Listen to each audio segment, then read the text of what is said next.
नमस्कार दोस्तों, कैसे हैं आप लोग। मेरी चैनल में आप सभी का स्वागत है। मेरी चैनल रंगीन राहें, a road to success, a road to stardom. दोस्तों कैसे हैं आप लोग। बहुत दिनों के बाद मुलाकात हो रही है। थोड़ा मैं बिज़ी था एंड आप लोगों की रिक्वेस्ट आती थी कि बहुत दिनों से कोई आपके वीडियोस नहीं आए। तो दोस्तों मैं बहुत अच्छे वीडियोस मैंने शूट तो करके रखे थे, लेकिन मैं डाल नहीं पाया था। तो आज से मैं आपसे वादा करता हूँ कि रोज़ एक दिन छोड़ के मैं वीडियोस ज़रूर डालूँगा। बहुत लोगों की एक फरमाइश थी प्रेम कहानी और महाचोर जो फिल्म आई थी राजेश खन्ना जी की, उसके बारे में कुछ बताइए। दोस्तों उसी के बारे में कुछ बताऊंगा। रहिए मेरे साथ। आपका दोस्त, आपका होस्ट विपिन कुमार, आपके साथ हमेशा हमेशा। Thank you. आज का वीडियो दोस्तों प्रेम कहानी की बात करें तो उसमें तो बहुत ही अच्छे अच्छे कलाकार थे। शशि कपूर जी थे, मुमताज़ जी थी और राजेश खन्ना जी थे।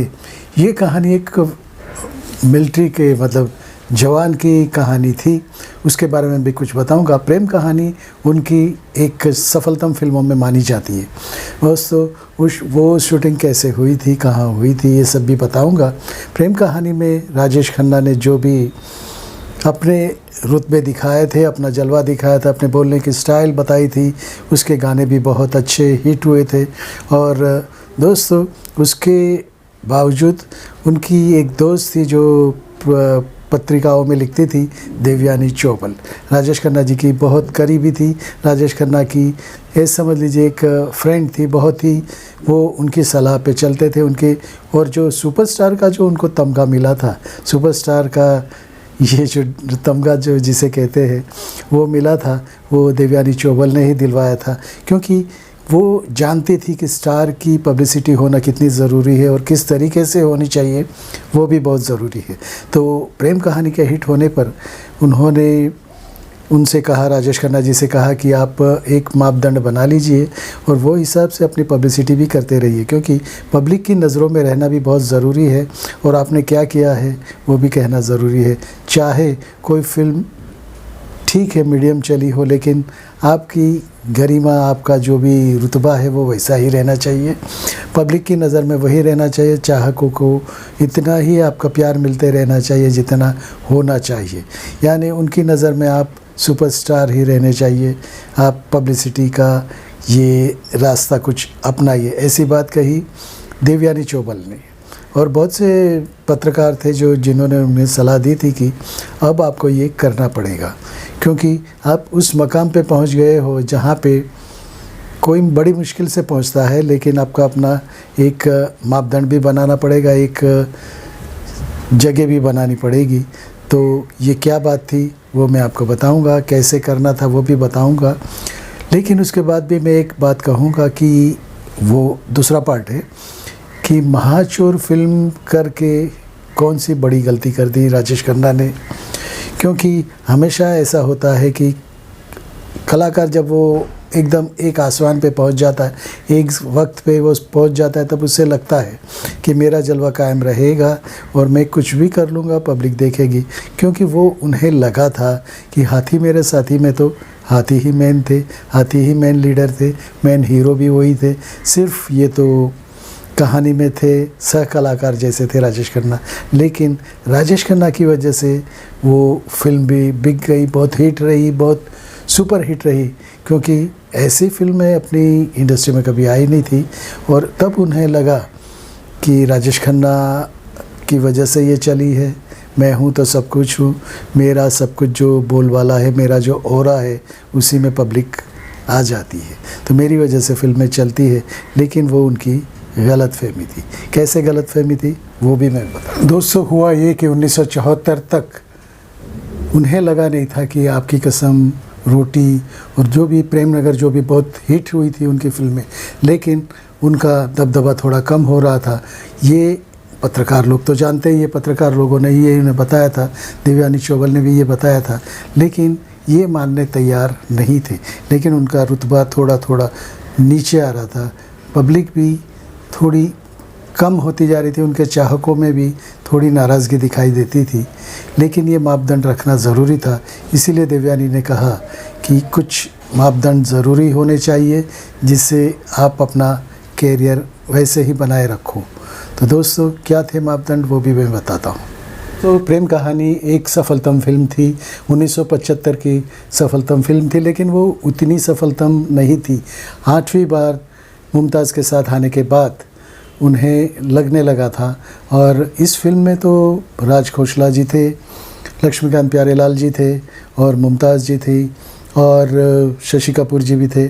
उनकी वजह से फिल्में अच्छी चल भी रही थी।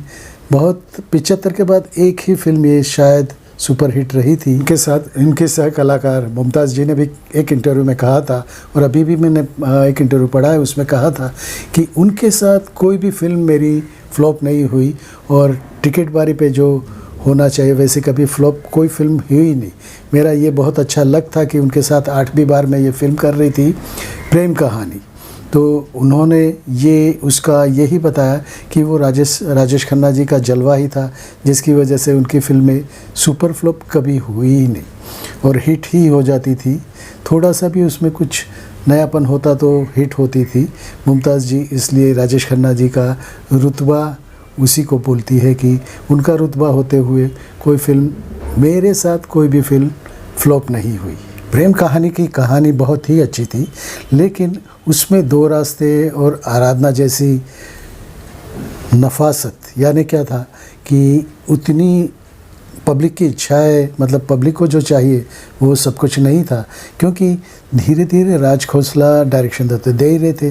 लेकिन शुरुआत में जो रूमानी दौर था फिल्म शुरू होते, उसके बाद जो कहानी ने पकड़ ली थी वो पकड़ शायद पब्लिक को पसंद नहीं आती होगी, लेकिन राज खोसला जी को ऐसा लगा था कि कोई भी डायलॉग हो अच्छा तरीके से बोला जाए या तो राजेश खन्ना के स्टाइल से बोला जाए तो पब्लिक के दिलों में उतर जाता है।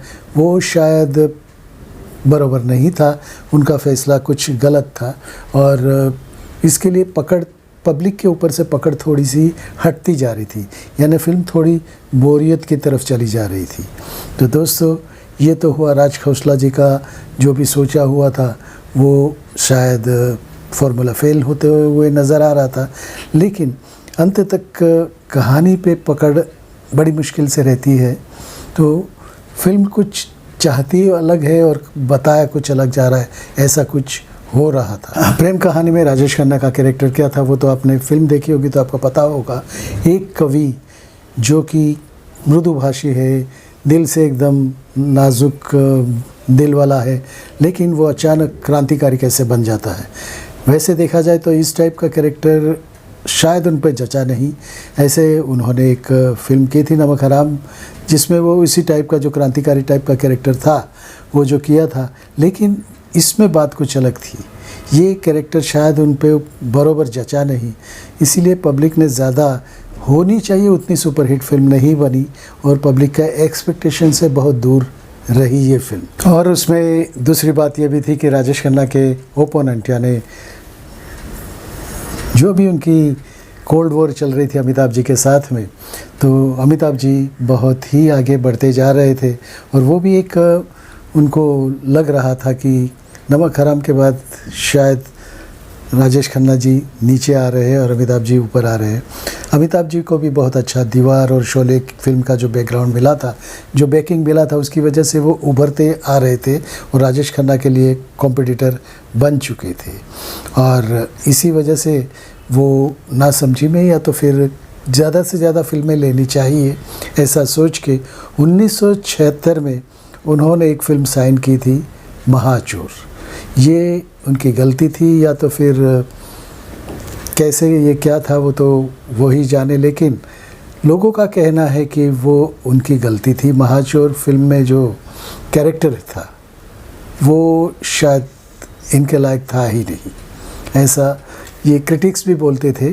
देवयानी ने भी शायद उनको बताया था कि ये आपने कैरेक्टर गलत चूज़ कर लिया है। तो इसी संदर्भ में एक बात कहूँ तो दीवार में जैसे अमिताभ बच्चन भगवान के सामने जो बातचीत करते हैं, उनके सवाल जवाब जो करते हैं, उसी टाइप का जैसे कि कॉपी पेस्ट किया हुआ वो वाला सीन है जिसमें राजेश खन्ना भगवान से सवाल जवाब करते हैं। तो पब्लिक तो यही देखती है, पब्लिक तो सब फिल्में देखती है तो वो कंपेयर करती, लेकिन दीवार के सामने ये वाला जो सीन था बेहद कॉपी पेस्ट किया हुआ या तो वो काम चलाओ या तो वैसा लगा था इस फिल्म में महाचोर में। एक्चुअली महाचोर में इनका कैरेक्टर था एक पुलिसमैन का, जो उस वक्त के ड्रेस कोड था हाफ खाकी हाफ पैंट जो थी उस टाइप का था, लेकिन अपना बदला लेने के लिए वो कुछ भी कर सकता है, इस टाइप का उनका कैरेक्टर था। लेकिन इस कैरेक्टर में वो ज़्यादा जमे नहीं, महाचोर का जो कैरेक्टर था वो उसमें जमे नहीं, और ये सीन्स की वजह से तो और फिल्म और बेकार हो गई थी। नरेंद्र बेदी की ये फिल्म थी, लेकिन ये फिल्म कुछ ऐसे पब्लिक कंपेयर करने लगी थी कि ये दीवार में कहाँ सीन है और महाचोर में क्या सीन है। समझ लीजिए वैसा ही राजेश खन्ना ने इसमें सीन में किया था, लेकिन वो जम नहीं पाया। उसकी वजह से भी पब्लिक की नज़रों से ये फिल्म उतर गई। महाचोर में जैसे कॉमेडी की थी तो उन्होंने ये सोचा था कि इसी टाइप की फिल्में की जाए, जैसे कि विनोद खन्ना और अमिताभ जी की फिल्में आती थी, कॉमेडी करते रहते थे, और विनोद खन्ना जी का जो पात्र था जैसे वो कर रहे थे वैसे ही वही रोड पे अगर वो चले जाते तो शायद वो बच जाते या तो और ज़्यादा चल सकते थे। लेकिन कामयाबी तो एक ही बार मिलती है, जो कामयाबी का शिखर उन्होंने छुआ था वहाँ तक तो वो पहुँच नहीं पाए और धीरे धीरे नीचे उतरते गए, क्योंकि ये महाचोर को जो फिल्म उन्होंने साइन की थी वो मुझे लगता है कि उनकी गलती थी। हो सकता है कि उन्होंने सोचा हो कि राजेश खन्ना चल जाएगा, ये हो जाएगा, लेकिन हमारी पब्लिक जो है ये सब जानती है, ये पब्लिक है ये सब जानती है। तो दोस्तों ज़रा सा भी, क्योंकि पब्लिक को उनकी तरफ से वो चाहिए था जो इन्होंने दे नहीं पाए महाचोर में, क्योंकि कैरेक्टर ही ऐसा था जो ज़्यादा कुछ करने लायक था ही नहीं, कुछ दिखाने लायक भी नहीं था, और मतलब कमज़ोर पटकथा की वजह से ये फिल्म ले डूबी। जैसे जितना होनी चाहिए उतनी प्रसिद्धि मिली नहीं। दोस्तों उसके बाद राजेश खन्ना का जो भी था उतार धीरे धीरे खुमार धीरे धीरे उतरता गया और अमिताभ जी आगे बढ़ते गए। दोस्तों मिलते हैं ऐसे ही किसी नए वीडियो में। दोस्तों आप अगर नए हो तो जो लोगो आता है जो लोगो आता है उस पर सब्सक्राइब कीजिए और बाजू का लाल बटन दबा दीजिए। दोस्तों नमस्कार, आपका दोस्त आपका होस्ट, मिलते हैं किसी नए वीडियो में। भारत माता की जय, वंदे मातरम। I love you friends. दोस्तों पसंद आया होगा, अगर आप कुछ चाहो तो मुझे वीडियोस में बताइएगा, नीचे बताइएगा नरेशंस में, तो मैं वो वीडियो बनाऊंगा। तो दोस्तों भारत माता की जय, वंदे मातरम।